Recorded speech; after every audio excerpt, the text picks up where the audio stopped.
تو یہ دعویٰ جو لوگ کرتے ہیں نا ہم نیوٹرل ہیں، ایکچولی ہمارا کوئی مذہب نہیں ہے، تو اب لوگ کہتے ہیں یار ان کی بات کا اعتبار کیا جائے گا. اسی طرح جو کہتے ہیں میرا کوئی فرقہ نہیں ہے، لوگ کہتے ہیں یہ کیا بات کرے گا. تو یاد رکھو جتنے فرقے بنے ہیں نا وہ اسی بیس پہ بنے ہیں کہ ہمارا کوئی فرقہ نہیں ہے. نیوٹرل ہو کے ہی تحقیق کی ہے تو ایک رائے قائم ہو گئی، پھر جب اس میں بہت سارے لوگ آ گئے تو وہ ایک مسلک بن گیا. مثال کے طور پر امام ابو حنیفہ نے سب سے پہلے تحقیق، جو مرتب تحقیق جسے کہتے ہیں، تو کوئی فرقہ تھا ان کا امام حنیفہ کا؟ بولو کہ بھئی وہ فقہ حنفی کو فالو کر رہے تھے کیا؟ وہ انہوں نے بالکل کیسے کیا ہے؟ نیوٹرل ہو کے. اذا صح الحدیث فہو مذہبی، مشہور قول امام حنیفہ کا، بھئی جو بھی صحیح حدیث ہے وہ میرا کیا ہے؟ مذہب ہے. تو انہوں نے اصول وضع کیے، ان کے شاگردوں نے پھر اس پہ کتابیں لکھی ہیں. تو بالکل نیوٹرل ہو کے ایک تحقیق کر کے ایک فقہ کو مرتب کیا. امام شافعی نے بھی بالکل نیوٹرل ہو کے، اس میں یہ نہیں کہ کسی کی رائے فلاں کیا کہتے، بھائی ہم ان کی یہی رائے تھی، لیکن وہ لوگ اس کے اہل تھے، ان کے پاس قرآن و سنت کا علم بہت مضبوط علم تھا. امت نے گواہی دی کہ یہ اس کے اہل ہیں کہ نیوٹرل ہو کے جب یہ تحقیق کریں تو اس تحقیق کو فالو کیا جائے، کیونکہ یہ نیوٹرل ہیں. امام مالک بھی نیوٹرل تھے، امام احمد بن حنبل بھی کیا تھے؟ نیوٹرل. اس میں ایسا نہیں ہے کہ فلاں کیا کہہ رہا ہے. امام ابو حنیفہ کا مشہور قول ہے نا کہ میں سب سے پہلے مسئلہ کہاں دیکھتا ہوں؟ قرآن میں، میں اس کے بعد دیکھتا ہوں حدیث رسول میں، پھر اصحاب رسول میں. اصحاب رسول کے بعد بھی آپ کسی کی رائے کو لیتے ہو، کہتے ہیں ہم رجال و نحن رجال. اصحاب رسول کے بعد اگر کسی نے کوئی رائے قائم کی ہے تو بھائی وہ اگر صاحب رائے ہیں تو ہم بھی کیا ہیں؟ پھر ہم پر نہیں پابند کہ ہم ان کو فالو کریں. تو یہ نیوٹرل ہو کے ہی تو کر رہے ہیں نا. اب آج کل کے جو فرقے آ رہے ہیں نا وہ کہتے ہیں ہم نیوٹرل ہو کے کر رہے ہیں. ہم کہتے ہیں دیکھو یہ بھی نیوٹرل ہو کے انہوں نے تحقیق کی اور ابو حنیفہ نے بھی نیوٹرل ہو کے تحقیق کی. تو اب آپ مجھے ایک بات بتاؤ، جو تابعین کے دور میں نیوٹرل ہو کے تحقیق کر رہے تھے ان کی تحقیق میں درستگی کا امکان زیادہ ہے، یہ جو آج کل کے آئے ہوئے ہیں ان کی تحقیق میں درستگی کا امکان زیادہ ہے؟ اگر آپ نیوٹرل ہونے کی بیس پہ کر رہے ہو تو وہ بھی تو نیوٹرل ہی تھے نا، تو کیوں نہ ان کو فالو کیا جائے. یہاں ایک مشہور وہی منجن کہ ہم نے نہ ان کو کرنا ہے نہ ان کو کرنا ہے، ہم نے قرآن اور سنت کو کرنا ہے. تو اب یہ بھی قرآن و سنت کا دعویٰ کر رہا ہے، ابو حنیفہ بھی قرآن و سنت کا دعویٰ کر رہے ہیں، تو وہی باتیں جو یہ کر رہے ہیں وہی بھی کر کے گئے ہیں. بھئی ایک چیز رہ جائے گی، بھائی ہمیں ان کی دلیل تو ہمارے سامنے پہنچی ہے، ہمیں تو ان کی دلیل پہنچی ہے. یہ دلیل دیکھو، یہ تو ریفرنس کے ساتھ ہے. ابو حنیفہ نے جو باتیں کی ہیں وہ تو ریفرنسز کے ساتھ نہیں ہے، وہ اس لیے آپ کو نہیں ملی کہ آپ نے اس کو پراپر وے میں پڑھا نہیں ہے. تو جو جہالت کا اعتراف کر رہے ہو آپ، کامن سینس کیا کہتی ہے؟ 15ویں صدی کے بندہ اس کو جو ہے قرآن و سنت کا پتہ ہے، اور جو فقہ مرتب کر کے چلے گئے جس پہ پوری اسلامی حکومتیں چلی ہیں، صدیوں چلی ہیں، خلافتیں چلی ہیں، لاکھوں کروڑوں علماء صلحاء پیدا ہوئے اس کو فالو کرتے رہے، ان کے پاس قرآن و سنت نہیں ہوگا؟ تو یہ منجن کی مختلف کیا ہیں بھائی قسمیں. تو ہاں اب سب نے نیوٹرل ہو کے ہی تحقیق کی ہے. امام شافعی نے بھی اس نیوٹرل ہو کے تحقیق میں بہت سے مسائل میں اتفاق ہو گیا اور کچھ مسائل میں کیا ہو گیا؟ اختلاف. ہم کہتے ہیں یہ بڑے بڑے علماء نے جب تحقیق کی اور پھر بھی اختلاف باقی جن مسائل میں رہ گیا اب وہ حل نہیں ہو سکتا. وجہ اس کی یہ کہ کچھ نہ کچھ دونوں طرف دلائل ہیں. جب دونوں طرف دلائل ہیں تو اٹ مینس کہ یہ حل ہونے والا مسئلہ نہیں ہے. تو کوئی بات نہیں حل ہو رہا، کسی ایک کو فالو کر لو، دوسرے کو برا بلا مت کہو. یہ لوگ جس ٹریک پہ لے کے چل رہے ہیں نا، یہ میرا موضوع نہیں ہے، بس میں اس کو سمیٹ رہا ہوں، آ رہا ہوں دوسری طرف. یہ جس ٹریک پہ لے کے چل رہے ہیں نا، یہ نیوٹرل گیری قیامت تک چلتی رہے گی. مثال کے طور پر انہوں نے کیا کہا کہ ہم تو نیوٹرل ہیں، نہ ہم حنفی ہیں نہ ہم شافعی ہیں، ہم نہ اہل حدیث ہیں، ہم تو نیوٹرل ہیں. لوگوں نے کہا یار، جیسے میرا کہیں بھی بیان جاتا ہے نا تو فوراً ایک کمنٹ آیا ہوتا ہے بھائی یہ تو حنفی ہے، اس نے کیا کرنا ہے؟ فقہ حنفی کو سپورٹ کرنا ہے. حالانکہ ایسا نہیں ہے. ہم جب نیوٹرل ہو کے کوئی مسئلے کی تحقیق سامنے رکھتے ہیں نا دلائل کی دنیا میں، تو اس میں حنفیت کو سائڈ پہ رکھ دیتے ہیں ہم، کیونکہ مجھے پتا ہے میرے بہت سے لسنر ایسے ہیں جو فقہ حنفی کو فالو نہیں کرتے، ان کو تھوڑی میں دلیل میں حنفیت پیش کروں گا.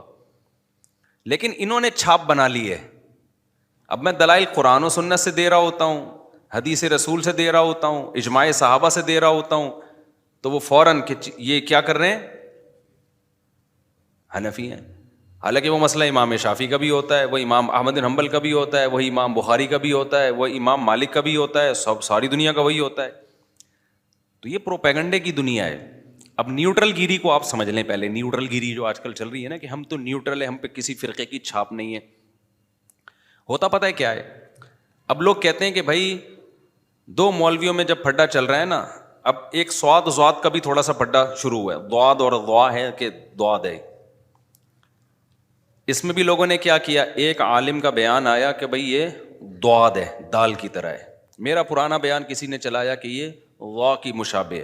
اور ایک اور کیا نام ہے ان کا, مفتی عبدالواحد قریشی صاحب ہے نا, ان کا بھی بیان آیا کہ یہ ضا کے مشابہ ہے, ضا کے مشابہ. اب یہ دو علماء کا اختلاف تھا, تو کسی تیسرے نے آ کے کہا کہ میں تو نیوٹرل ہوں بھائی. وہ اس نے اپنی رائے پیش کر دی. یاد رکھو, نیوٹرل آدمی جب اپنی رائے پیش کر دیتا ہے نا تو وہ نیوٹرل رہتا نہیں ہے, وہ خود اس جھگڑے میں کیا ہو گیا, ایک فریق بن گیا ہے. سمجھ میں آ رہی ہے بات کہ نہیں آ رہی ہے؟ مذہبی جھگڑا جب بھی ہوگا تو نیوٹرل قرآن و سنت ہیں. وہ جس کو کہہ رہے ہوں کہ یہ ٹھیک ہے وہ تو ٹھیک ہوگا. اب جب عوام سے یہ فیصلہ نہیں ہو پا رہا کہ قرآن و سنت کس کو ٹھیک کہہ رہے ہیں, تو پھر تو اسکالرز ہی فیصلہ کریں گے نا, تو وہ نیوٹرل ہو ہی نہیں سکتے. نہیں آئی میرا خیال ہے بات سمجھ میں؟ مثال کے طور پر آج کسی کے کمنٹس آئے ہوئے تھے سواد دواد اور یہ جو اس طرح کے جھگڑے ہیں نا, کہ کہا کہ فلاں اسکالر ہے وہ اس کا فیصلہ کرے گا. تو مجھے خیال ہوا میں نیچے اس میں لکھ دوں کہ وہ جب 3 کا پھڈا ہو جائے گا تو پھر ہم کہیں گے کہ چوتھا ہوگا جو ان کے تینوں کے درمیان کیا کرے گا, فیصلہ, کیونکہ وہ تو بھی ایک فریق بن گئے نا. یہ بالکل ایسا ہی ہے جیسے ہم یہ کہتے ہیں کہ یہ لوگ کہتے ہیں نا یہ اتنے سارے فرقے آپس میں لڑ رہے ہیں تو اس لیے یہ سب کیا ہیں, غلط ہیں. تو جب آپ نے کہا یہ سب غلط ہیں تو آپ بھی تو لڑ رہے ہیں کہ نہیں لڑ رہے؟ نہیں, یہی بات میرا خیال ہے, کیونکہ یہ سب آپس میں ایک دوسرے کو غلط کہہ رہے تھے. آپ نے کہا کہ یہ سب غلط ہیں تو سب غلط ہو کر ایک اور فرقہ وجود میں آ گیا, تو آپ بھی اسی بیس پہ پھر آپ بھی غلط ہو گئے. کیونکہ جب یہ سب آپس میں لڑنے کی وجہ سے غلط ہیں تو پھر آپ بھی تو ان سب سے لڑنے کی وجہ سے آپ تو سب سے بڑے غلط ہو گئے, کہ یہ تو پھر بھی کوئی ایک سے لڑ رہا ہوگا, دوسرے کو سپورٹ کر رہا ہوگا. اور اگر سارے آپس میں لڑ رہے ہیں تو آپ بھی تو ان سب سے لڑ رہے ہو اور یہ سب آپ سے بھی لڑ رہے ہیں. تو وہی جنگ جس کی وجہ سے یہ غلط تھے, اسی جنگ میں آپ بھی کیا ہو گئے ہو. تو یہ جو منجن بکھ رہا ہے نا کہ سارے فرقوں کو ختم کر کے لڑائی ختم کرنی ہے, یہ منجن ہی غلط ہے. یہ لڑائی قیامت تک ختم نہیں ہو سکتی, کیونکہ ان فرقوں سے ہٹ کر ذرا اوپر جاؤ. یہ تو قرآن و سنت کا سہارا لیتے ہیں نا. بالکل جو منجن آج کل مسلم اسکالرز منجن بیچ رہے ہیں کہ یہ سارے فرقے چونکہ آپس میں لڑ رہے ہیں اور میں نیوٹرل ہوں, اللہ کی قسم یہی منجن ایتھیسٹ اور ملحد لوگ بیچتے ہیں کہ دیکھو سب خدا کو مانتے ہیں. ہندو بھگوان کہتا ہے اس خدا کو, مسلم اللہ کہتے ہیں اور انگریز گاڈ کہتے ہیں. خدا کو ماننے والوں میں کتنے فرقے آپس میں بنے ہوئے ہیں. ایک کہتا ہے اللہ نے 1.25 لاکھ پیغمبر بھیجے, دوسرا کہتا ہے کوئی پیغمبر نہیں بھیجا. ایک کہتا ہے کہ جی اتنے بھگوان ہیں, ایک کہتا ہے اتنے بھگوان ہیں. تو خدا کو ماننے والے لوگوں میں اتنے فرقے ہیں, یہ کسی ایک بات پہ جمع کیوں نہیں ہوتے؟ تو جب تک یہ کسی ایک بات پہ جمع نہیں ہوتے یہ سارے کیا ہیں, غلط ہے. تو یہ ایتھیس لوگ وہی نعرہ لگاتے ہیں جو مسلم اسکالرز مسلمانوں کو تانا دے کے اپنے آپ کو صحیح قرار دینے کی کوشش کرتے ہیں. ایک ملحد کی تقریر میں نے خود سنی ہے, میں نام نہیں لوں گا. اس نے کہا دیکھو یہ ہندوؤں اور مسلمانوں کے اختلاف, حالانکہ سب خدا کو مانتے ہیں, کہتے ہیں کریٹر ہے. انہوں نے کہا جو توحید پرست ہیں, ان میں جو توحید کے دعوے دار ہیں, پرست ہوں یا نہ ہو دعوے دار ہیں, ان کے خود آپس میں جنگیں دیکھ لو, کتنی جنگیں ہوئی ہیں عیسائیوں کی. دیکھو ایتھیس عیسائیت کا بھی دشمن ہے, یہودیت کا بھی دشمن ہے اور مسلمانوں کا بھی دشمن ہے, ایسا ہی ہے نا. تو کہتا ہے دیکھو یہ سب تو ایک اللہ کو مانتے ہیں اور اسی اللہ کو مانتے ہیں جس نے پیغمبروں کو نبی بنا کے بھیجا. یہ سب ابراہیم کو, موسیٰ علیہ السلام اور یوسف, یہ سب کو یہودی عیسائی مسلمان مانتے ہیں. دیکھو آپس میں ایک دوسرے کو سب غلط قرار دیتے ہیں, ٹھیک ہے نا. مسلمان کہتے ہیں عیسائی جہنم میں جائیں گے, عیسائی کہتے ہیں مسلمان جہنم میں جائیں گے, یہودی کہتے ہیں تم دونوں جہنم میں جاؤ گے. اور مسلمان اور عیسائی مل کے یہودی کو کہتے ہیں تم کہاں جاؤ گے, جہنم میں جاؤ گے. تو ایتھیس لوگ آئے, دیکھا ان کے کلپ جو آج کل کے اسکالر جو نیوٹرل کہتے ہیں نا ہمارا کوئی فرقہ نہیں، وہ دکھاتے، وہ دیکھو دیوبندی نے بریلوی کے خلاف فتویٰ دیا، اہل حدیث نے دیوبندی کے خلاف فتویٰ دیا، پھر دیوبندی نے اہل حدیث کے خلاف فتویٰ دیا، پھر دونوں نے مل کے دیوبندی کے خلاف فتویٰ دیا. بالکل وہی لطیفہ مجھے یاد آتا ہے کہ ایک آدمی کے پہلے سے بچے تھے، اس کی شادی ہو گئی خاتون سے جس کے پہلے سے بچے تھے، اب دونوں کے بھی بچے ہو گئے ہیں بھائی. تو اب یہ آفس میں بیگم کا فون آیا، دیکھیں میرے بچوں نے آپ کے بچوں کو مل کے مارا، آپ کے بچوں نے میرے بچوں کو مل کے مارا، پھر آپ کے بچوں نے اور میرے بچوں نے ہم دونوں کے بچوں کو مل کے مارا ہے، میں بہت ٹینشن میں ہوں، آپ گھر پہنچے. تو یہ جو نیوٹرل اسکالرز کی بات کر رہا ہوں، جو کہتے ہیں نا ہم حنفی ہیں، نہ دیوبندی ہیں، نہ بریلوی ہیں، نہ اہل حدیث ہیں، ایکچولی ہم کوئی فرقے تو یہ منجن ہے، صحیح ہے نا. میں اصل فرقہ پرستی ختم کرنے کا کیا طریقہ ہے وہ میں بھی بتا رہا ہوں، یہ بہترین منجن ہے. تو یہی منجن ایتھیس لوگ بیچتے ہیں کہ دیکھو عیسائیت یہودیت مسلمانوں کی تو جنگیں ہوئی ہیں، صلیبی جنگیں صلاح الدین ایوبی کی، کتنی طویل عرصہ وہ جنگیں چلی، انگریزوں نے اس پہ فلمیں بنائی ہیں، طویل عرصے تک جنگوں میں تلواروں کی چھاؤں میں ہی مسلمانوں کا ٹائم گزرا ہے. غزوہ بدر سے ہم شروع کرتے ہیں نا تو اب تک جنگ ہی چل رہی ہے. تو ایتھیس بولتا ہے یہ دیکھو یہ سب ایک خدا کو مانتے ہیں، یہودی بھی اللہ کو مانتا ہے، مسلمان بھی کس کو مانتے ہیں؟ اللہ کو مانتے ہیں، لیکن آپس میں تو یہ ہو نہیں سکتے. یہودی کہتا ہے عیسیٰ علیہ السلام اللہ کے معاذ اللہ اللہ کے نبی نہیں ہے، معاذ اللہ نقل کفر، وہ تو ولد الزنا ہے، معاذ اللہ نقل کفر، مریم نے معاذ اللہ، یہ تو منہ سے بولتے ہوئے بھی ہمیں خدا کا اللہ کا خوف آتا ہے، وہ تو ان کو معاذ اللہ نقل کفر ولد الزنا کہتے ہیں. اور عیسائی کہتے ہیں ولد الزنا ہونا دور کی بات، وہ تو اللہ کے بیٹے ہیں. ابے دیکھو بھائی، ایک کہہ رہا ہے، اب وہ کلپ نکال کے چلانا شروع کریں تھی اور چلاتے ہیں، ایک کہہ رہا ہے کہ اللہ کے پیغمبر ہیں، دوسرا کہہ رہے ہیں عام انسان نہیں بلکہ معاذ اللہ ان کا تو نسب ہی نہیں ہے. اور مسلمانوں نے کہا یہ دونوں غلط ہیں، ٹھیک ہے نا، یہ دونوں جہنم میں جائیں گے کیونکہ اصل پیغمبر تو کون ہے؟ محمد صلی اللہ علیہ وسلم ہے. یہ منجن ملحد لوگ بیچتے ہیں. بالکل یہی اسٹائل ان سیکولر لوگوں کا ہے جو لوگوں کو علماء سے کٹا رہے ہیں اور کہتے ہیں ہم کسی فرقے کو نہیں مانتے کیونکہ یہ کلپ دیکھو، یہ دیوبندی بریلوی کو گالیاں دے رہا ہے، یہ بریلوی دیوبندی کو برا بلا کہہ رہا ہے، یہ اہل حدیث فلاں کے خلاف کلپ، یہ آپس میں تو مل بیٹھ نہیں سکتے، یہ آپس میں نہیں ملتے، ہمیں کیا ملائیں گے؟ وہی ایک آدمی کی آنکھوں میں بھینگا پن تھا نا، بھینگا پن تھا ایک آدمی کی آنکھوں میں، تو اب کسی نے اس کے دوست نے مذاق میں کہہ دیا تیری آنکھیں فلاں فلم کے ہیرو سے ملتی ہیں، یہ کسی لڑکی نے کہہ دیا چھیڑنے کی نیت سے نا، کہ تھوڑا بیچارہ خوش ہو جائے گا، یہ دل پہ لے گیا، یہ سمجھا واقعی میری آنکھیں فلاں ہیرو سے ملتی ہیں. تو اپنے دوست سے اس نے کہا کہ بھائی ذرا میری آنکھوں میں آنکھیں ڈال کے بتانا میری آنکھیں فلاں فلم کے ہیرو سے ملتی ہیں کہ نہیں ملتی. اس نے بہت غور سے آنکھوں کی میں گھس کے کہا یہ تو آپس میں نہیں ملتی، فلاں سے کہاں سے ملیں گی یہ؟ تو یہ اسکالر کیا کہتے ہیں بھائی، یہ دیوبندی بریلوی اہل حدیث یہ تو آپس میں ہی مسئلے حل نہیں کر پا رہے، ان سے بولو پہلے اپنے مسئلے تو حل کرو. یہ تو اس لیے ہم فرقہ پرستی کے خلاف ہیں، ہم جو دین لا رہے ہیں وہ کیا ہے؟ بالکل یہی اسٹائل کس کا ہے؟ ملحدین کا. تو جو جواب ہم ملحدین کو دیتے ہیں وہی ہم کس کو دیتے ہیں؟ ان اسکالرس کو دیتے ہیں کہ بھائی صاحب اگر یہودی عیسائی مسلمان ایک دوسرے کو غلط قرار دے رہے ہیں تو محض ایک دوسرے کو غلط قرار دینے کی بیس پہ تینوں غلط نہیں ہو جاتے. بعض دفعہ تین آدمی لڑ رہے ہوتے ہیں، ایک حق پر ہوتا ہے، دو کیا ہوتے ہیں؟ ناحق ہوتے ہیں. اس بیس پر کسی کو غلط قرار دینا ٹھیک نہیں ہے. محلے میں دو آدمی لڑ رہے ہیں، آپ نے کہا دونوں لڑ رہے ہیں دونوں غلط ہیں، آپ نے آ کے دونوں کو کوٹنا شروع کر دیا. تو جس بیس پہ آپ نے دونوں کو غلط قرار دیا اس بیس پہ آپ خود بھی غلط ہو گئے کہ نہیں ہو گئے؟ پھر تو کوئی ایتھیس سے ہٹ کے کوئی نیا بندہ ہے وہ کہے کہ میں ایتھیس کو بھی نہیں مانتا. ایک چیز مارکیٹ میں آئی ہے جس کو فری تھنکر کہا جاتا ہے. فری تھنکر یہ مجھے پتا چلا جب میں ملیشیا میں گیا نا، تو ایک بندہ ویسی گپ شپ ہو رہی تھی، میں نے کہا آپ کا مذہب کیا ہے؟ اس نے کہا میں فری تھنکر. ابے میں نے کہا یہ کیا ہے؟ تھنک سے ہی فری ہو گیا. فری تھنکر کا مطلب خالص ذہن ہوں میں. وہ یہ دلیل دے سکتا ہے کہ ایتھیس کہہ رہا ہے خدا نہیں ہے، مسلمان کہہ رہے ہیں اللہ ہے، اور یہودی بھی کہہ رہے ہیں اللہ ہے. یعنی کچھ لوگ کہہ رہے ہیں اللہ ہے، کچھ کہہ رہے ہیں اللہ نہیں ہے. پھر جو کہہ رہے ہیں اللہ ہے ان میں اتنے فرقے ہیں، کوئی کہہ رہے ایک ہے، کوئی کہہ رہے بہت سارے ہیں. اس کا نام کیا ہے اس میں اختلاف ہے. مسلمان کہتے ہیں اس کا نام اللہ ہے، ہندو کہتے ہیں اس کو کیا کہتے ہیں؟ بھگوان کہتے ہیں.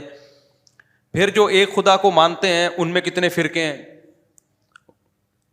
ایک کہتے ہیں عیسیٰ علیہ السلام اللہ کے بیٹے ہیں، عام پیغمبروں سے بھی بہت اونچے ہیں، وہ تو اللہ کے بیٹے ہیں. ایک کہہ رہے کہ وہ تو معاذ اللہ نقل کفر، وہ تو ولد زنا ہے، نقل کفر، کفر نباشت. اور مسلمان کہہ رہے ہیں بھائی کہ عیسیٰ اللہ کے نبی ہیں، لیکن محمد صلی اللہ علیہ وسلم وہ بھی اللہ کے نبی ہیں.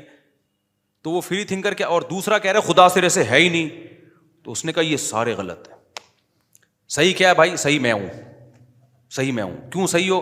کیونکہ یہ سارے کیا ہیں. ابے تو تیرا بھی تو کوئی نظریہ ہوگا نا. اب وہ اگر کوئی نظریہ اختیار کرتا ہے تو وہ بھی فریق کا حصہ بن جاتا ہے. وہ کہتا ہے خدا نہیں ہے تو چل تو بھی تو اسی فریق کا حصہ بن گیا.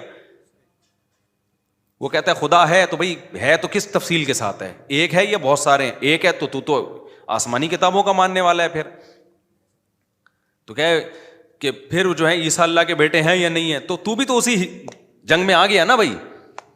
تو وہ اس کے جواب میں کہتا ہے میرا کوئی کانسیپٹ ہی نہیں ہے، میں فری تھنکر ہوں. یہ مطلب ہے میرا کوئی فرقہ نہیں ہے.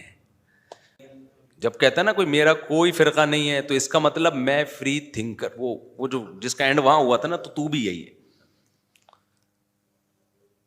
تو یہ مارکیٹ میں منجن کیا ہو رہا ہے. تو بھائی آپ نہ فرقوں کو ختم کر سکتے ہو، کوشش کرو ختم کرنے کی.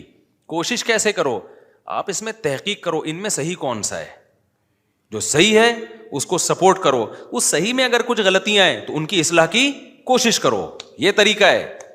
اور چھوڑ دو جو صحیح نہیں ہوتا اس کو اپنے حال پہ چھوڑ دو. وہ آپ کے ذمہ نہیں ہے. نہ قیامت میں آپ سے سوال ہوگا. ہمارے نبی صلی اللہ علیہ وسلم کو اللہ نے بھیجا، فرقوں کو ختم کرنا تو بعد کی بات ہے. سب سے پہلے تو دنیا کے مختلف مذاہب کا مسئلہ تو فرقوں سے بھی اوپر کی چیز ہے نا. ارے ایک آدمی دیوبندی، بریلوی یا اہل حدیث بن جاتا ہے، یہ زیادہ برا ہے یا وہ ہندو ہو جاتا ہے یہ زیادہ برا ہے؟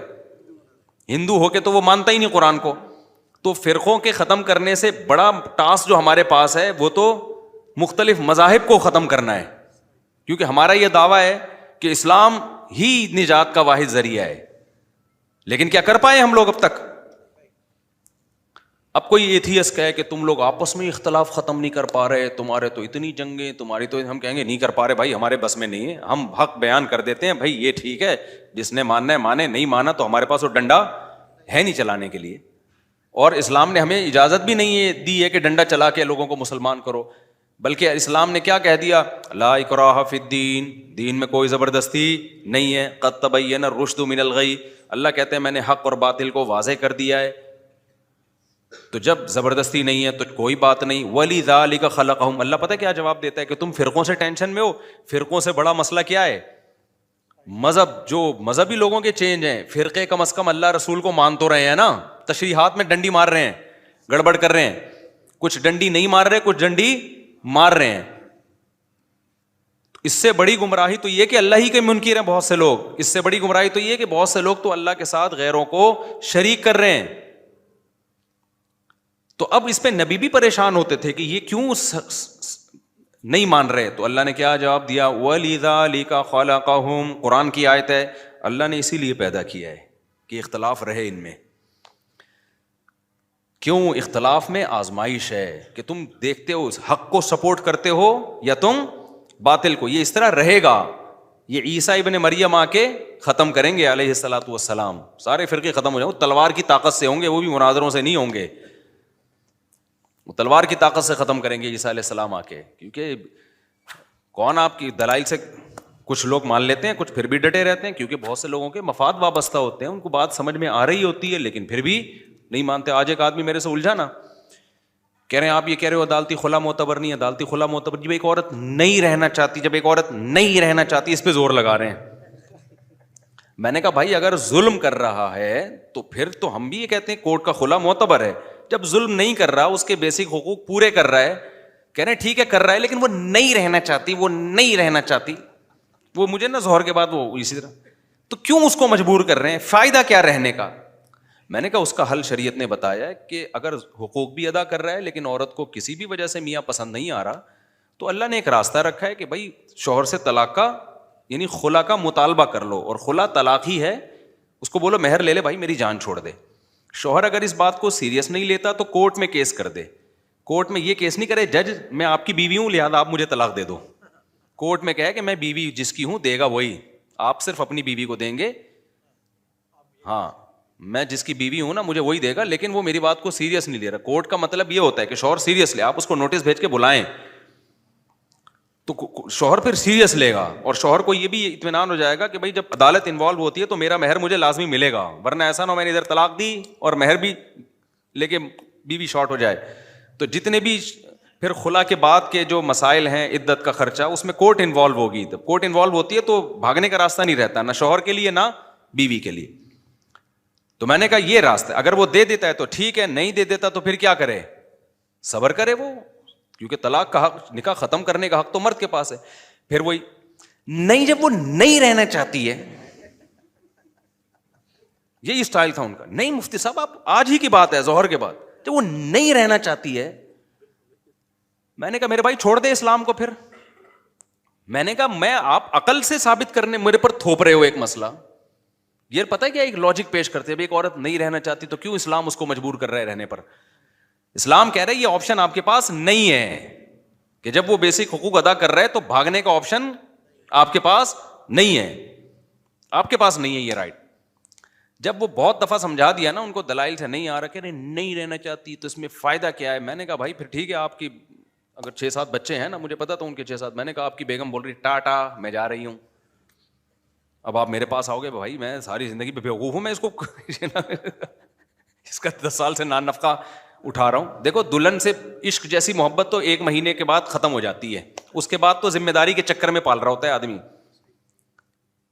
اب جو تمہیں دلہن سے پہلی رات میں لگاؤ تھا, کیا وہ اب بھی ہے؟ کوئی نہیں دیکھ رہا تمہیں. 20-30 سال 10 سال کے بعد تھوڑی ہوتا ہے وہ لگاؤ. محبت دوسرے اسٹائل میں ہوتی ہے. میرے بچوں کی ماں ہے, میرے ساتھ اس نے اتنا ٹائم گزارا, اس لحاظ سے تو ہوگی, وہ جذبات تھوڑی ہوتے ہیں. پہلی رات میں تو جو ہے نا, یا شروع کی راتوں میں تو دوست برے لگ رہے ہوتے ہیں, گٹر کے ڈھکن جن پہ ساری زندگی گزار دی وہ برے لگ رہے ہوتے ہیں. لیکن کیا یہ جذبات بعد میں رہتے ہیں؟ اس کے بعد ذمہ داریاں سمجھ کے, یار وائف ہے میری, جو ہے نا میرے والد کی بہو ہے, میرے بھائیوں کی بھابھی ہے, اور جو ہے کیا نام ہے, ایک میں چھوڑ دوں گا, بدنام ہو جاؤں گا سوسائٹی میں, عزت کا, اور اس کی بھی زندگی برباد ہوگی. تو 10 سال 15 سال اس نے کیا کیے, گھر بسانے کے لیے قربانی دی ہے. اگر اس کو پتا ہوتا 15 سال کے بعد یہ نکل جائے گی تو کہتا ابھی نکل جا بھائی, میں پاگل ہوں, میں 10 بچے پیدا کر کے, یہ 6 بچے پیدا کر کے تجھے نکالوں گا یہاں سے.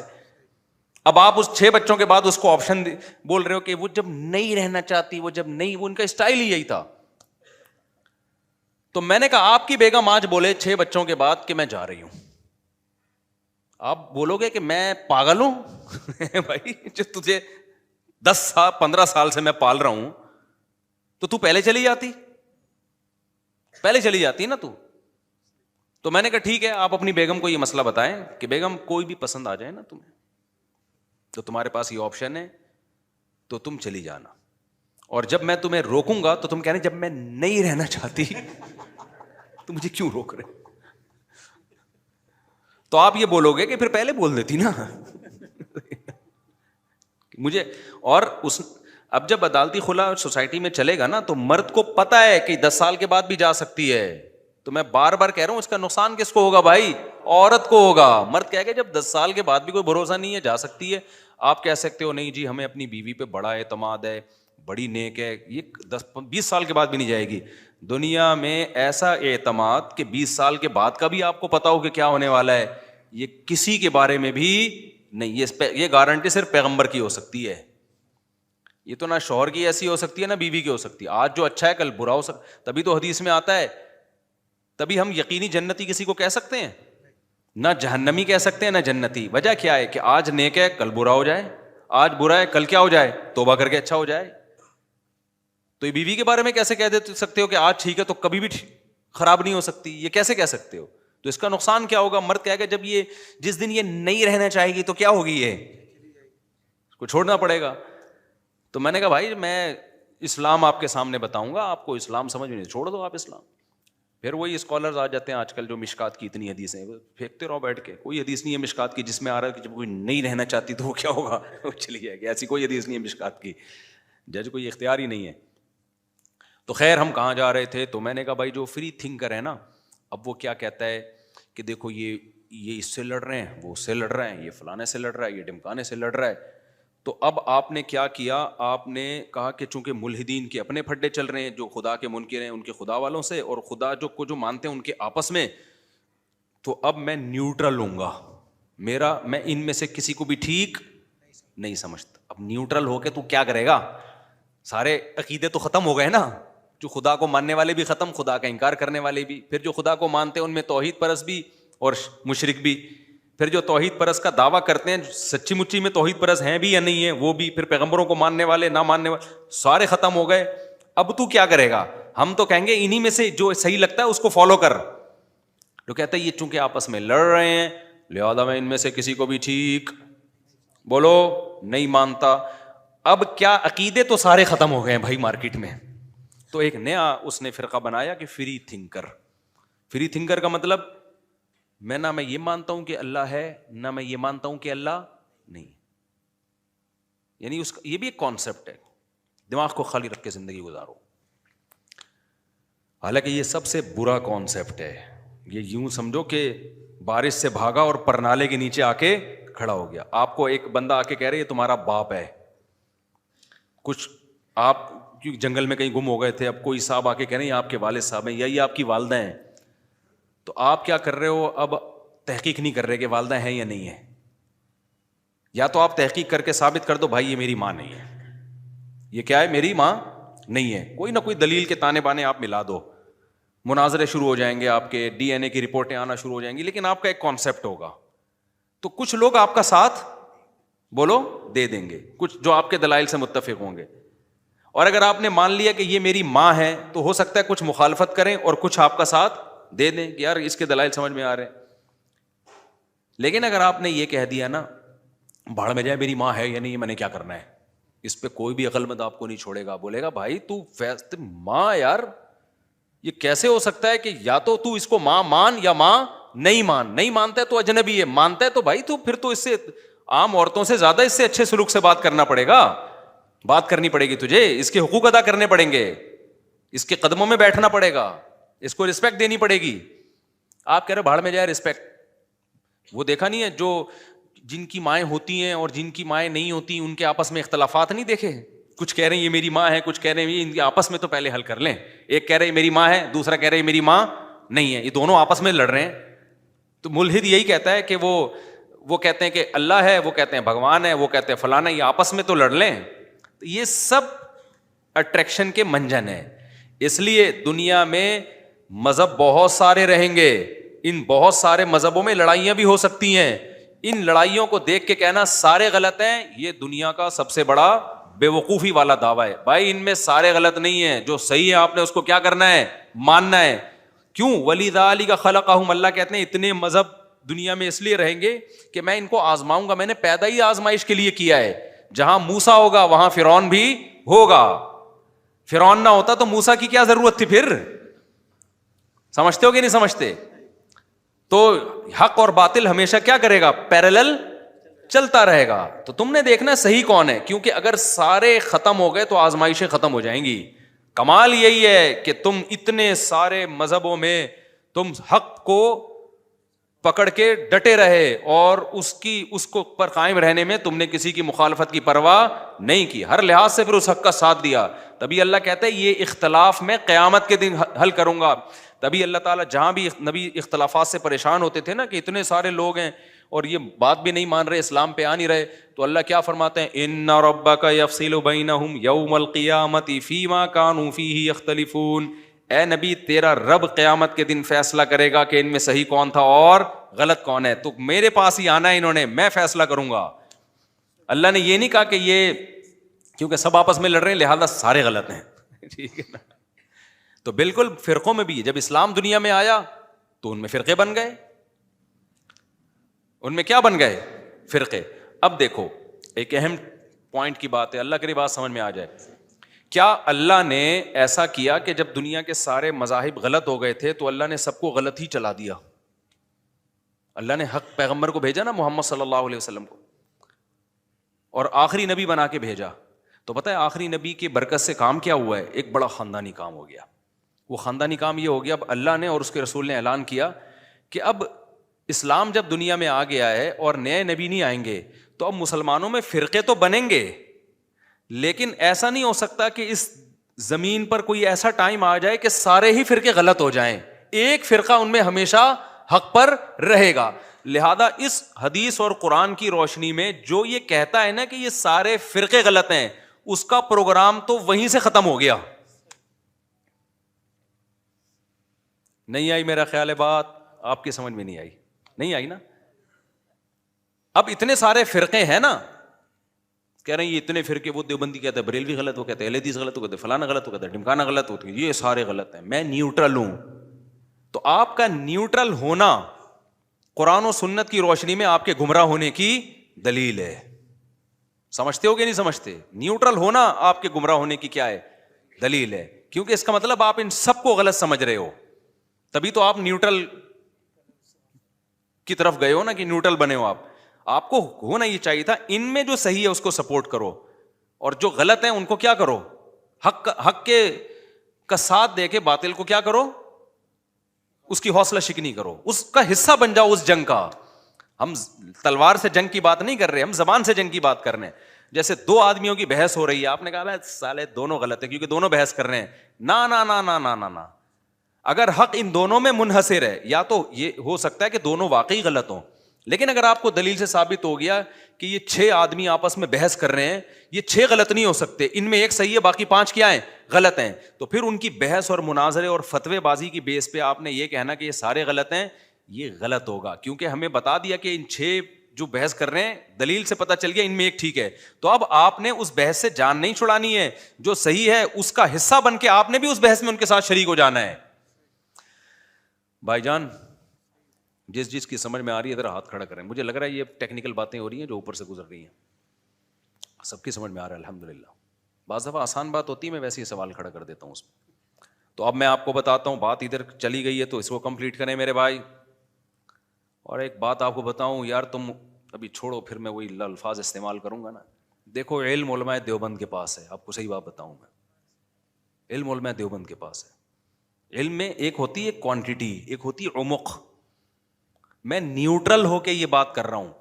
آپ کہہ سکتے ہو کہ آپ تو دیوبندیت کی چھاپ آپ پہ لگی ہوئی ہے، لیکن میں نے کیا بتایا کہ جب آپ فریق مخالف سے خطاب کرتے ہیں نا تو پھر نیوٹرل ہونا پڑتا ہے.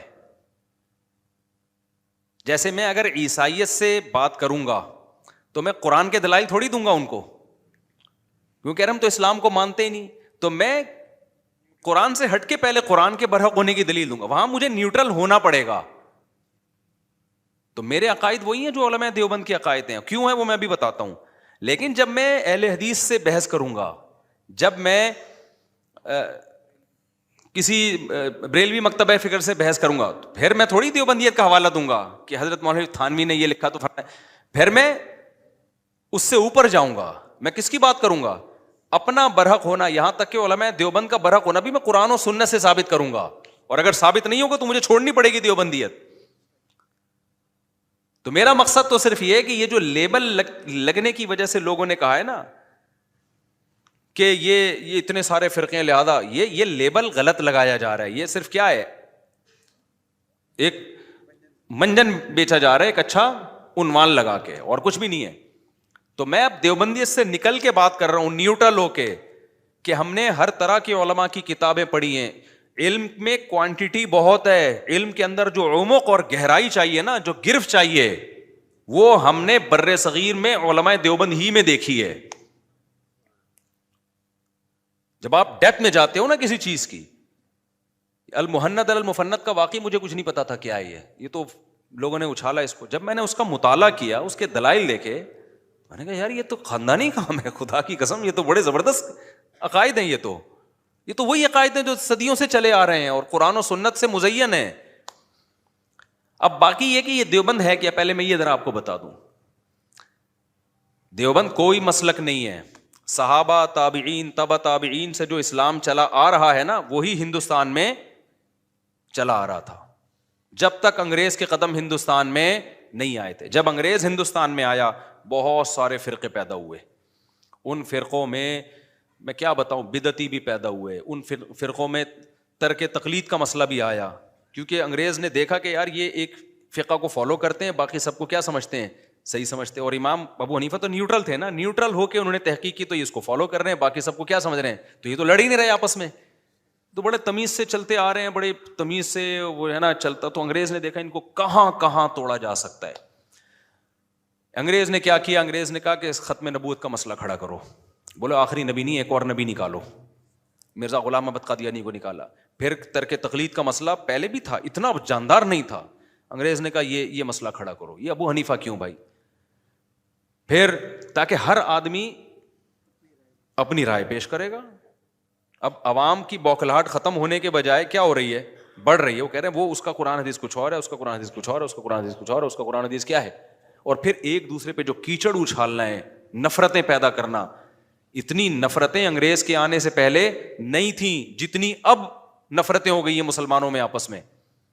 تو اس نے کہا اس پہ بھی. پھر دوسرا اس نے کیا, منکرین حدیث جو پرویزی فرقہ ہے کہ بھئی ہم قرآن کو مانیں. دیکھو انگریز یہ نہیں کر سکتا تھا کہ اسلام کا انکار کر دے, کیونکہ مذہب کا انکار پر لانا آسان نہیں ہوتا. مذہب سے انسان کو فطری محبت ہوتی ہے. عیسائیوں نے اب تک عیسائیت نہیں چھوڑی ہے, میجورٹی تو عیسائیت کو مانتی ہے نا ابھی بھی. مذہب کو چھوڑنا آسان نہیں ہوتا. باپ دادا کے دین سے فطری محبت بھی ہوتی ہے انسان کو جس مذہب میں پیدا ہوتا ہے. تو انگریز نے کہا مذہب تو نہیں چھڑوا سکتے نا ان سے, مذہب میں ایسی ان کے اختلاف ڈال دو نا, کنفیوژن ہی کنفیوژن.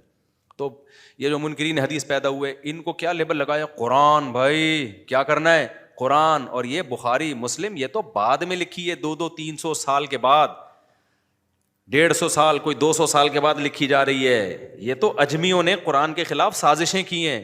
جتنے محدثین ہیں 99% تو اجمی ہیں, عربی تو ہے ہی نہیں وہ. تو یہ تو اجمیوں نے بعد میں عربیوں کو برباد کرنے کے لیے, امام بخاری بھی اجمی تھے, بخارا سمرقند کے روس کی جو سوویت یونین کی آزاد ریاستیں, جب پہلے تو یہ آزاد تھا نا, تو یہ تو وہاں کے لوگ ہیں, انہوں نے سارا معاذ اللہ وہی کے منجن بیچے ہیں لوگوں کو. مقصد کیا تھا, قرآن سے ہٹا دینا. پھر بتایا کہ دیکھو بخاری میں تضاد ہے, ادھر یہ آ رہا ہے, ادھر یہ آ رہا ہے, ادھر یوں آ رہا ہے, ادھر یہ آ رہا ہے. ایسا پروپیگنڈا کیا, پورا ایک فرقہ بن کے کھڑا ہو گیا. آپ ان کے پاس بیٹھو, آپ کی کھوپڑی گھوم جائے گی. میں تو بیٹھا ہوں نا, وہ پتہ ہے بات, میں تو بچپن میں بھی گیا ان لوگوں کے پاس. وہ بات شروع کرتے ہیں اللہ کی کبریائی سے. منکرین حدیث سے جب آپ ملو گے نا, اللہ ایسے نکالے گا آدمی, کہے گا بھائی. ایک لیفٹنٹ کمانڈر نیوی کے ریٹائر تھے, وہ منکر حدیث تھا. وہ صبح شام اس کا کام ہی یہی تھا ہمارے محلے میں. اور پیس لونگ آرگنائزیشن بنائی ہوئی تھی, محبت دنیا میں پھیلانا, کام سارا نفرتوں والا. لیکن آرگنائزیشن کیا بنائی ہے, PLO. مجھے اس کا صدر بنانے چاہتے تھے وہ, تو شکر ہے میں نہیں بنا. میں جب ادھر بیٹھا میں نے کہا یہ تو کچھ اور ہی چیز ہے بھائی. یہ لیبل سب کے اچھے ہوتے ہیں, محبت پھیلا رہے ہیں, ہم لوگوں کو جمع کر رہے ہیں. اس نے کہا بھائی دیکھو حدیثوں کی وجہ سے کتنے فرقے بن گئے. حدیث رفع الدین کرنے کی بھی ہے, نہیں کرنے کی بھی ہے, زور سے آمین کی بھی ہے, آہستہ آمین کی بھی ہے, امام کے پیچھے فاتحہ پڑھو والی بھی ہے, امام کے پیچھے فاتحہ نہیں پڑھو والی بھی ہے. اس کی وجہ سے کتنے جنگ اور مناظرے اور فرقے. او بھائی اصل کیا ہے, قرآن. قرآن اللہ, ایسے اللہ نکالتا تھا نا وہ, اللہ. پھر اللہ بہت بڑا, اتنی 10 منٹ تو اللہ کی کبریائی بیان ہوتی تھی. ہمارے جو لوگ تھے نا یونیورسٹی کے لڑکے وڑکے سب برباد ہو رہے تھے. میرا چونکہ مذہبی گھرانہ تھا, ہمارے علماء صلاح سے ہمارے تعلق رہے, میں اس کا اندازہ ہو گیا, میں نے کہا یہ گڑبڑ کر رہا ہے. تو میں تو پھر مختصر بات, مجھے پاس تو اتنی نالج نہیں تھی منکر حدیث کے خلاف, لیکن میں نے تو 2-3 چیزوں میں پکڑ لیا اس کو نا. میں نے کہا تو قرآن خود کہہ رہا ہے کہ نبی کی اتباع کرو اور نبی قرآن کی تشریح کریں گے, تو چلو یہ ساری کتابیں غلط ہو گئیں.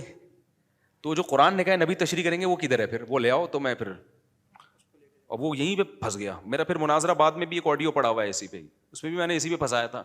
میں نے کہا پھر وہ کہاں گیا, قرآن ہی کو مان رہے ہیں نا, چلو قرآن ہو گیا نا. اللہ جو ہے نا, جو آپ کہہ رہے ہیں اللہ, ہم نے اللہ کو مان لیا, جل جلالہ اور اما نوالو, پتہ نہیں کیا کیا لگاتا تھا وہ.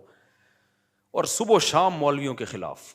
ان تمام لوگوں کا منجن جب تک بکتا نہیں ہے, جب تک یہ صبح و شام مولویوں کو مغلظات بکے نہیں. ابے وہ بھی یہی کہتا تھا ان مولویوں نے دکانیں کھولی ہوئی ہیں, یہ مولوی یوں کرتے ہیں, یہ مولوی یوں کرتے ہیں, اور کچھ تقوی کی چیزیں بھی لے آتے ہیں. یہ وہ کہتا تھا انڈا حرام ہے. اب اس سے لوگ یار انڈا, اس نے کہا یہ تو غلیظ پانی سے بنتا ہے. بس کچھ تھوڑا سا نا, کہ تاکہ پتہ چلے کہ ہم لبرل نہیں ہیں, آزاد خیال نہیں ہیں. ہم تو ان چیزوں کو بھی حرام کہہ رہے ہیں جو تم حلال سمجھتے ہو. نہیں, بہت پرہیزگار ہیں.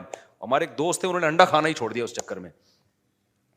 تو اب کیا ہوا ہے کہ میں اس کے دلائل نہیں دوں گا ان کو ہم نے کیوں, لیکن بنائی ہوئی تھی پیس لونگ آرگنائزیشن. اس آرگنائزیشن کے نام سے نا لوگوں کو اور نفرتوں کے علاوہ کچھ بھی نہیں. لیبل یہ تھا محبت محبت, باتیں بڑی محبت کی, خدمت کرو, لیکن گھروں میں لڑائیاں شروع ہو گئی, گھروں میں بحثیں شروع ہو گئی. ایک بھائی کہہ رہا ہے بھائی میں کیوں بخاری کو مانوں, میں کیوں مسلم کو مانوں, دوسرا کہہ رہا ہے میں تو مانتا ہوں. ایک نفرتیں. کتنے لوگوں نے ہماری مسجد کے امام کے پیچھے نماز پڑھنا چھوڑی. مسجد کتنی بہترین جگہ ہے گیدرنگ کی مسلمانوں کی, گوروں کے پاس یہ چیزیں نہیں ہیں. مسجد کے مولوی کو برا بھلا کہنا شروع کر دیا. پھر ایک اور صاحب آئے, ایک وہ اہل حدیث تھے.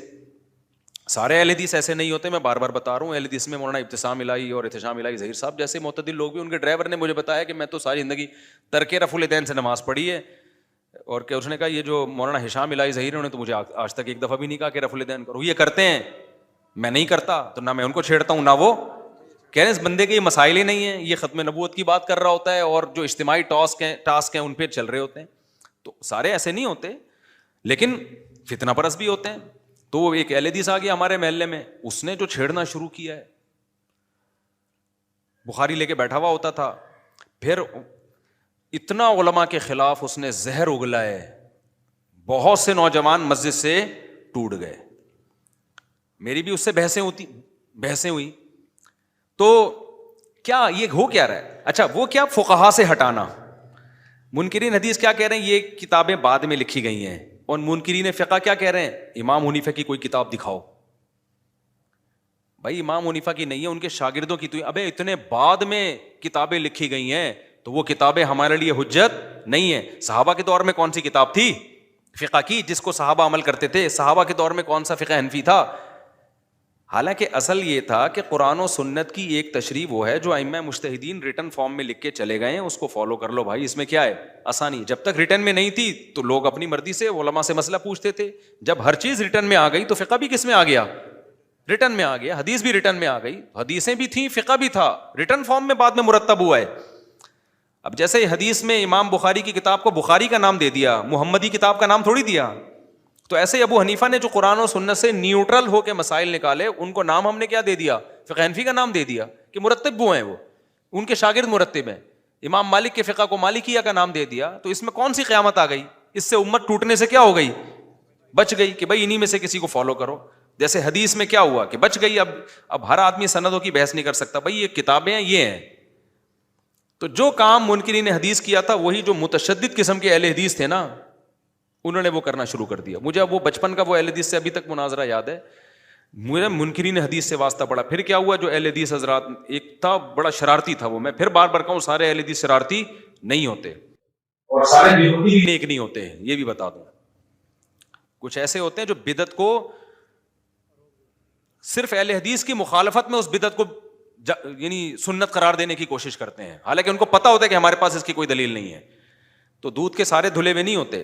تو وہ متشدد تھا, اس لیے میں اس کی بات کر رہا ہوں. تو اس نے کیا کیا, مجھے کہنے لگا یار یہ جو ہے نا اتنے سارے فرقے حنفی, شافعی, مالکی, حنبلی, قرآن و سنت پہ کیوں نہیں آ جاتے؟ تو میں نے کہا یہ کہ تورات اور انجیل پہ آئے ہوئے تھے یہ لوگ.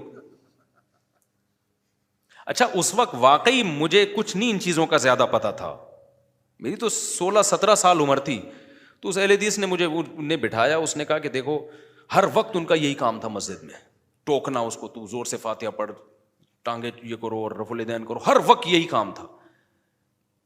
ہم اس وقت کچھ اور ایکٹیویٹیز میں لگے ہوئے تھے. ہم نے لڑکوں کی ایک جماعت بنائی ہوئی تھی کہ یار ہم لڑکوں کو گھیر گھیر کے مسجد میں لاتے تھے, شرعی پردہ ان کو ترغیب دینا, گھروں میں شرعی پردہ کرواؤ, نماز پڑھو, ان وہ ادھر لے آئے نا ہمیں. تو میں نے کہا ٹھیک ہے جی, اگر کوئی صحیح بات کرنے تو مان لوں گا میں. تو میں نے ان سے پوچھا کہ میں کوئی پروفیشنل مناظر نہیں ہوں, نہ تھا میں, سمجھ رہے ہیں کہ نہیں سمجھ رہے. میں نے ان سے کہا کہ آپ یہ جو کر رہے ہیں کہ یہ سب غلط ہیں, تو صدیوں سے تو یہی چلتا آ رہا ہے, کوئی حنفی ہے, کوئی شافعی ہے, پوری ریاستیں اسی پہ چلی ہیں, تو آپ کیا یعنی کہہ رہے یہ نہیں ہونا چاہیے. میں نے کہا پھر کیا ہونا چاہیے؟ تو انہوں نے کہا دیکھیں ہر شخص قرآن و سنت میں تحقیق کرے, تو اس سے یہ سب ختم ہو جائے گا اختلاف, سب کی نمازیں ایک جیسی ہو جائیں گی. میں نے کہا اچھا مجھے بتاؤ, ابو حنیفہ نے, امام شافعی نے یہی کیا یا کچھ اور کیا؟ قرآن و سنت میں تحقیق کی نا. انہوں نے کہا ہاں. میں نے کہا ان کا علم ہم سے زیادہ, ان کا تقویٰ ہم سے زیادہ, وہ صحابہ کے زمانے کے قریب تھے, ان میں غلطی کا امکان ہم سے کم, پھر بھی 4 بن گئے. اور جب 4 ارب امت, 1 ارب 22 کروڑ امت کے لوگ قرآن و سنت پہ تحقیق کریں گے تو 1 ارب 22 کروڑ فقہ بنیں گے. سمجھ میں آ رہی ہے بات کہ نہیں آ رہی؟ یہ جو انجینئر علی مرزا صاحب ہیں, ان کا بھی تو منہج وہی ہے جو اہل حدیث کا ہے کہ میں کسی کی تقلید نہیں کرتا اور صرف میں قرآن و سنت کو مانتا ہوں. اب اہل حدیث حضرات جواب میں کیا کہتے ہیں؟ بھائی یہ قرآن و سنت کی وہ فہم جو اسلاف سے منقول نہیں ہے وہ فہم معتبر نہیں ہے, یہی کہتے ہیں نا. تو یہی تو ہم بھی کہہ رہے ہیں. اسلاف میں تو سب سے پہلے ہی ائمہ اربعہ آتے ہیں, تو بھائی انہی کی فہم معتبر ہے. ورنہ اگر آپ بے لگام قرآن و سنت کے نام پہ چھوڑ دیں تو پیدا ہوتے رہیں گے. کل کوئی آئے گا جو انجینئر علی مرزا کو بھی غلط کہے گا, پرسوں کوئی آئے گا جو سب کو غلط کہے گا. تو یہ قیامت تک لا متناہی نہ ختم ہونے والا سلسلہ شروع ہو جائے گا. اس سے امت ٹکڑے ٹکڑے ہو کے رہ جائے گی. تو میں نے ان سے کہا, میں نے کہا چاروں اماموں نے تحقیق کی تو 4 مکاتب فکر بن گئے. اب آپ 1 ارب 22 کروڑ امت کو لگا رہے ہو, وہ اثر نو دوبارہ قرآن و سنت کی کیا کرے, تحقیق کرے. تو اس سے امت سمٹے گی نہیں. تبھی ابھی نہیں سمٹی ہے, آپ دیکھ رہے ہیں اور کیا ہو رہی ہے. پیچھے جتنا جائیں گے نا سمٹتی بھی نظر آئے گی, ماضی میں جتنا جائیں گے, اور جتنا فیوچر میں جائیں گے پھیلتی بھی نظر آئے گی, فرقوں میں بٹتی بھی نظر آئے گی. تو کہاں سے کہاں بات چلی گئی. تو انگریز نے کیا کیا, ہر سطح پہ مسلمانوں کو توڑا. اس نے ہر سطح پہ اس نے دراڑیں پیدا کرنے کی کوشش کی. تو اب ہوا یہ کہ اتنے سارے فرقے جب بن گئے نا ہندوستان میں, تو جو اصل مذہب کو فالو کر رہے تھے نا, جو گورے کے آنے سے پہلے تھا, اس کو بھی تو کوئی نام دینا تھا نا لوگوں نے. اس کو علماء دیوبند کا نام دیا گیا. حالانکہ اس میں دیوبند کے بہت سارے دیوبند کے لوگ نہیں تھے. دیوبند تو ایک علاقہ تھا نا, بلکہ پورے بر صغیر میں جہاں جہاں بھی وہ لوگ جو بدعتی نہیں تھے یا وہ مذاہب اربعہ کے منکر نہیں تھے, جو وہ ان کو لوگوں نے نام کیا دے دیا. اب ان کو یا تو مسلم نام دیا جاتا, اگر ہم ان کو مسلم نام دیتے تو اس کا مطلب یہ ہوتا باقیوں کو آپ کیا قرار دے رہے ہو, غیر مسلم. تو فرق کرنے کے لیے بھائی یہ بریلوی ہیں, یہ کیا ہیں, یہ دیوبندی ہیں, تو یہ پبلک نے نام دیا ہے. تو ورنہ علماء دیوبند کی بنیاد 1867 میں یا 57 میں نہیں رکھی گئی ہے, مدرسے کی بنیاد رکھی گئی ہے. صحیح ہے نا, جو انار کے درخت کے نیچے مدرسے کی بنیاد اس وقت رکھی گئی ہے. جو علماء دیوبند کی جو منہج ہے وہ قرآن و سنت ہے, اجماعی امت ہے, اور فروعی اختلافی مسائل میں اہل سنت والجماعت کے 4 اماموں میں سے کسی ایک امام کو فالو کرنا اور دوسرے کو برا بلا نہ کہنا. یہ ہے علماء دیوبند کا عقیدہ. تو یہ تو صدیوں سے چلا آ رہا ہے, میں سمجھا پا رہا ہوں, اور میں بھی اسی معنی میں دیوبندی ہوں. اس کے علاوہ میری نظر میں دیوبندیت کو کوئی اور مفہوم اگر ہے تو وہ غلط ہے, پھر میں نہیں ہوں. صحیح ہے نا, سمجھ میں آ رہی ہے بات کہ نہیں آ رہی. تبھی میں جب دلائل دیتا ہوں نا تو میں اسی اصول کو سامنے رکھ کر دیتا ہوں, قرآن, حدیث, اجماع صحابہ. اور جب اختلاف ہوگا فروعی مسائل میں جن میں دونوں طرف دلائل ہیں, تو پھر میں کیا کہتا ہوں, بھائی اب اس میں دلیل نہیں یعنی اس میں یقینی بات میں نہیں کر سکتا کہ کون صحیح ہے اور کون غلط ہے. اس میں امام شافعی کی یہ رائے ہے, امام ابو حنیفہ کی یہ رائے ہے. میں ابو حنیفہ کی رائے پر عملی طور پر عمل کرتا ہوں, باقی یقینی فیصلہ نہیں کر سکتا, کیونکہ اجتہادی چیزوں میں آپ یقینی فیصلہ کر ہی نہیں سکتے. تبھی میں کہتا ہوں بھائی رفع الیدین کرنے والی نماز بھی ٹھیک ہے کیونکہ امام شافعی قائل ہیں اور حدیثوں سے ثابت ہے, نہ کرنے والی بھی ٹھیک ہے کیونکہ یہ بھی حدیث سے ثابت ہے. اب امام حنیفہ کی رائے ہے کہ یہ اس پہ بہت سارے قرائن بھی ہیں کہ آخری نماز ہے ترک رفع الیدین والی. وجہ کیا ہے کہ بھائی 2 سردوں کے درمیان بھی تو نبی نے رفع الیدین کیا ہے نا.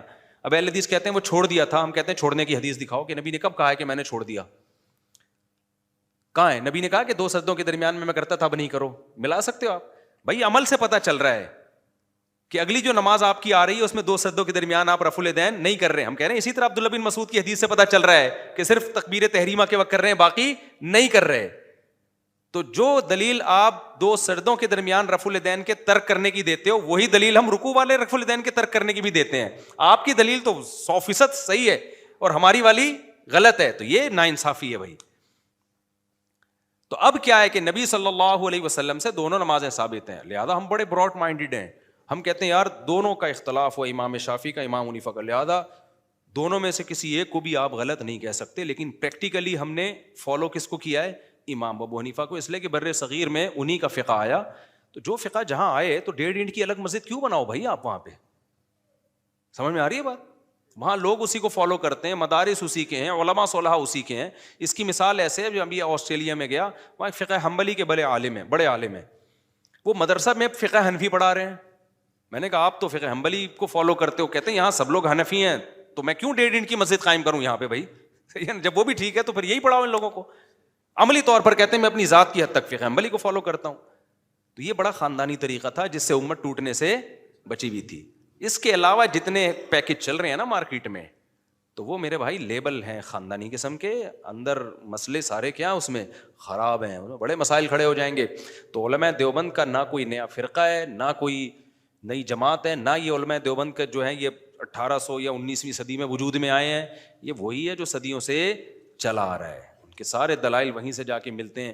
ہاں, ان سے جنہوں نے انحراف کیا ہے وہ بعد میں انحراف ہوا ہے, تبھی وہ چند شخصیتوں پہ جا کے ملتے ہیں. علماء دیوبند کسی ایک شخصیت پہ جا کے نہیں ملتے. مثال کے طور پر ہم جب کوئی مسئلہ پوچھتا ہے, قرآن, حدیث, اجماع صحابہ, اس کے بعد جن مسائل میں اختلاف ہوگا تو پھر ان اختلافی مسائل میں ہم 1000 سال پرانی کتابیں بھی ہیں, 1200 سال پرانی کتابیں بھی ہیں, 600 سال پرانی کتابیں بھی, وہ کسی شخصیت کے گرد نہیں گھوم رہی. وہ مسئلہ قرآن و سنت سے مستنبط ان تمام کتابوں میں ملے گا آپ کو. لیکن آپ علماء دیوبند کے علاوہ اگر جا کے دیکھتے ہو نا, بہت سے لوگ ان کا 1-2 شخصیتوں پہ جا کے ختم ہو رہا ہے. تو شخصیت پرستی ان میں ہے. اور علماء دیوبند کی کوئی بات اگر ہمیں لوگ کہتے ہیں کہ پھر آپ ہر بات میں دیوبندیوں کو وہ کیوں کرتے ہو, ان کا دفاع کیوں کرتے ہو, یہ بھی لوگ الزام لگاتے ہیں. پھر آپ ہر بات میں علماء دیوبند کا دفاع کرتے ہو, تو یہ الزام بھی آپ نے ہی لگایا ہوا ہے. ہم ہر بات میں کر رہے ہوتے تو ہم اجتماعی دعا کے قائل ہوتے, جبکہ ہم اجتماعی دعا کے فرض نماز کے بعد اجتماعی دعا کے قائل بولو نا نہیں ہے, کیونکہ نہیں ملتا ہمیں, قرآن و سنت سے بھی نہیں ملتا, اجماع صحابہ سے بھی نہیں ملتا, اور پھر ہمیں کسی صحابی سے بھی نہیں ملتا. یہی وجہ ہے امام حنیفہ سے بھی نہیں ملتا, کیونکہ امام حنیفہ تو نیوٹرل ہو کے تحقیق کی نا انہوں نے, صحیح ہے نا, نیوٹرل ہو کے کی تو انہوں نے کہا نہیں ہے تو ہم تو نہیں قائل اس کے. سمجھتا ہے کہ نہیں سمجھتا. لیکن ہم یہ نہیں ہے کہ علماء دیوبند میں اگر ایک غلطی آ گئی ہے کہ فرض نماز کے بعد اجتماعی دعا کو انہوں نے سنت ماننا شروع کر دیا, تو اب ہم کہیں یہ چونکہ دیوبندی, ان کی میں عبارتیں نکال کے دکھاؤں, یہ دیکھو یہ غلط کر رہے ہیں, یہ غلط کر رہے ہیں, لہٰذا یہ غلط ہیں, اب میں نیوٹرل ہوں. نیوٹرل ہو کے کیا ہوگا کہ میرے نام سے ایک فرقہ بن جائے گا جس کو فرقہ طارقیہ کہنا فیوچر میں لوگ شروع کر دیں گے. ابھی تک تو نام نہیں ہے, لیکن جب زیادہ لوگ فالوور بن جائیں گے تو وہ کیا بن جائے گا, وہ فرقہ بن جائے گا. یہ کام مت کرو. ہم یہ نہیں کہہ رہے کہ کوئی یعنی آپ نے ان کو من وعن ہر چیز میں ٹھیک سمجھنا ہے, ہر ایک سے غلطی ہوتی ہے, جتنی غلطی ہے اتنی رکھو, اس سے آگے بڑھانے کی کوشش بولو مت کرو.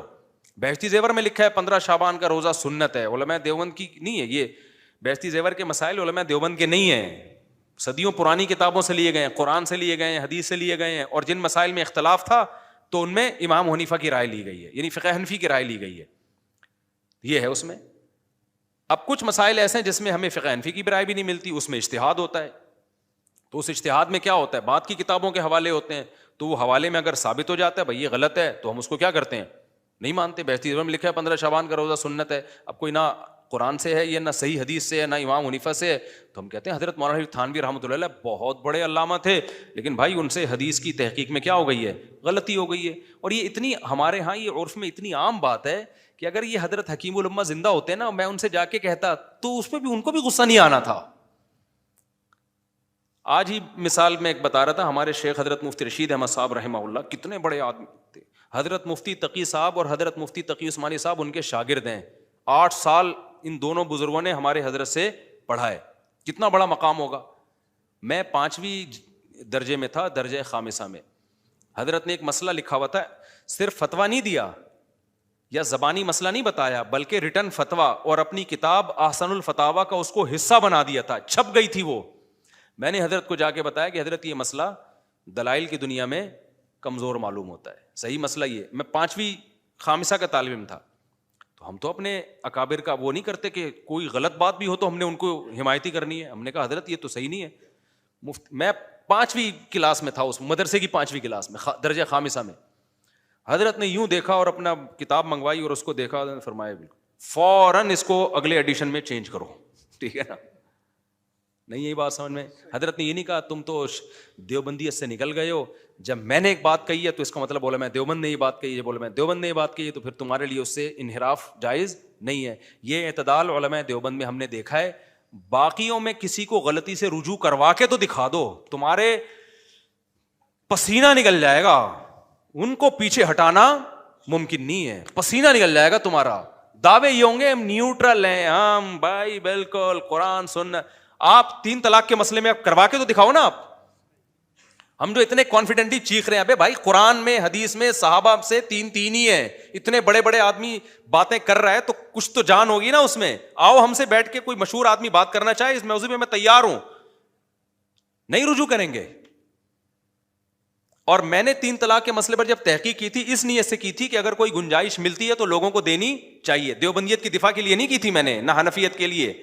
جب میں نے تحقیق کی میں نے کہا کوئی ملتی نہیں ہے تو کہاں سے دے دیں یار گنجائش ہم اس میں, ٹھیک ہے نا, کخ بھی نہیں ہے. باقیوں کو ہم نے دیکھا بھائی بہت جامد ہیں. اور یہ عدالتی خلا پہ جو آج کل وہ میرے خلاف جو انجینئر علی مرزا صاحب نے ایک کلپ بنایا, میں نام نہیں لینا چاہ رہا تھا لیکن انہوں نے کیونکہ میرا نام لے کے دوبارہ سے رد کرنا شروع کر دیا ہے, اپنے فینس کو ذمے میں لگایا ہوا ہے, پھر میرا نام بھی لے رہا ہوں, تو میں احترام کے ساتھ نام لے رہا ہوں, مناظرے کی نیت سے نام نہیں لے رہا. انجینئر علی مرزا نے بھی یہ کہا ہے کہ یہ جو فقہ حنفی کو وہ ڈیفینڈ کر رہے ہیں نا یہ خلا کے مسئلے میں حنفیوں کے ایسا ہے. بھائی انجینئر صاحب کائنڈلی آپ کی خدمت میں گزارش ہے, ایسا نہیں ہے. ہم اتنے براڈ مائنڈیڈ ہیں اس مسئلے میں کہ بالفرض اول تو جس طرح آپ بتا رہے ہو نا کہ صرف فقہ حنفی میں نہیں ہے, اول تو ایسا ہے نہیں. اگر بالفرض فقہ حنفی کے بجائے فقہ شافی میں بھی گنجائش ملتی نا تو ہم اس میں فقہ حنفی چھوڑ دیتے مظلوم عورتوں کو ظلم سے بچانے کے لیے. اور چھوڑا ہے ہم نے, فقہ مالکیہ پہ فتویٰ نہیں دیا ہم نے. کیا ہم اس میں بڑے براڈ مائنڈیڈ ہیں. مسئلہ آپ لوگوں کے ساتھ ہے, آپ اپنی جگہ سے 1 انچ ہلنے کے لیے تیار نہیں ہے, کیونکہ آپ کے پاس اس عدالتی خلا جو اس وقت چل رہا ہے کورٹ میں, اس پر نہ آپ کے پاس قرآن ہے نہ آپ کے پاس حدیث ہے. اور آپ کو میرے یہ دعوے پہنچ بھی رہے ہیں جن پہ آپ ری ایکشن ریکارڈ کروا بھی رہے ہیں, لیکن آپ کو پتا ہے مفتی صحیح کہہ رہا ہے اور آپ نے وہ حدیثیں پڑھی ہوئی ہیں, پھر بھی آپ رجوع نہیں کر رہے ان سے, اور ہم نے پھر بھی آپ کو معاف کیا ہوا ہے. ٹھیک ہے نا,